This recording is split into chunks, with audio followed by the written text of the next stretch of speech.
22. Mən xəstəxananın geniş eyvanına çıxanda fil kabilleri Allah bilir neçənci sigaretini çəkirdi. Fil pıçıldadım. Nədir? O mənə elə baxdı ki, sanki nə baş verdiyini bilir. Filə necəsə təsəlli vermək lazım idi.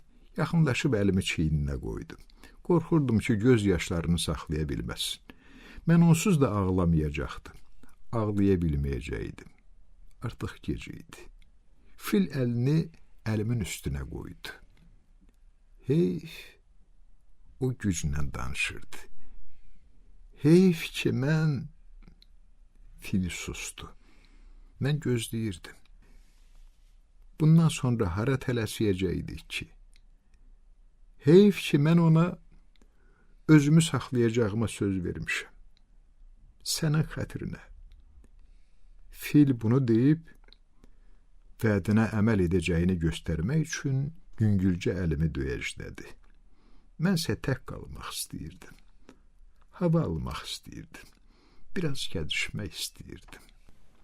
Aşağıda hospitalın foyesində tam sakitlik idi. Özümün linoleum üzərində addım səslərimdən başqa qulağıma səs dəymirdi. Oliver! Dayandım. Atam idi. Qəbul şöbəsində masa arxasında dayanmış qadını saymasaq, bu böyük foyedə bizdən başqa kimsə gözə dəymirdi. Belə erkən saatlarda bütün New Yorkda bəlkə bir neçə oyaq adam tapmaq olardı. Onun üzünə baxa bilmirdim. Yanımdan keçib fırlanan qapıya doğru getdim. Növbəti anda atamı hospitalın qabağında yanımda dayanmış gördüm. Oliver, o dedi. Sən mənə deməliydin. Küçədə çox soyuq idi. Belə olması yaxşı idi. Çünki tamam keymişdim və nəsə hiss eləmək istəyirdim. Atam danışırdı. Mənsə yerimdən tərpənmədən üzümü soyuq küləyə tutmuşdum. Külək sifətimə çırpırdı. Mən xəbər tutan kimi maşınıma tərəf qaçdım. Paltomu geyinməyi unutmuşdum.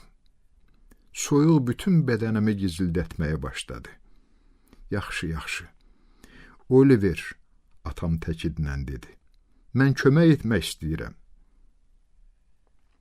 Cinni öldü. Cavab verdim. Məni bağışla. Atam güclə eşidiləcək səslə pıçıldadı. Bilmirəm niyə, amma mən artıq bu həyatda olmayan gözəl bir qızdan illər öncə öyrəndiyim sözləri təkrar etdim. Sevgi varsa, bağışla söyləməyə ehtiyac qalmır. Sonra mən atamın nəinki qolları üstündə, heç huzurunda da indiyədək özümə rəva görmədiyim bir şeyi etdim. Mən ağladım. Eric Wolf Segal onun həyatını dəyişmiş bu romanı yazanda 1970-ci il 33 yaşı var idi. Segal'ın Ravin ailəsində böyüdüyünü, Harvard, Princeton, Yale, Oxford universitetlərində Yunan və Latın ədəbiyyatından dərs dediyini nəzərə alsaq, bəlkə də bunda ilahi nişanə var idi. Ona qədər Professor Segal yazıcı ssenarist kimi də özünü göstərmək istəmişdi. Bir kitab və məşhur Beatles qrupunun Yellow Submarine filminə ssenarinin bir hissəsini yazmışdı. Amma növbəti ssenarisini heç kimə sata bilmirdi. Segal'ın meneceri ona əsəri romana çevirmək məsləhət gördü. Nəticədə bir sevgi tarixçəsi fenomeni ortaya çıxdı. Kitab 33 dilə çevrilib 20 milyon tirajla satıldı. Eyni ildə çəkilən film isə onlarla mükafata, Oscar, Golden Globe və sair mükafatlarına layiq görüldü. Kinematografiya tarixində 6-cı ən gəlirli filmə çevrildi.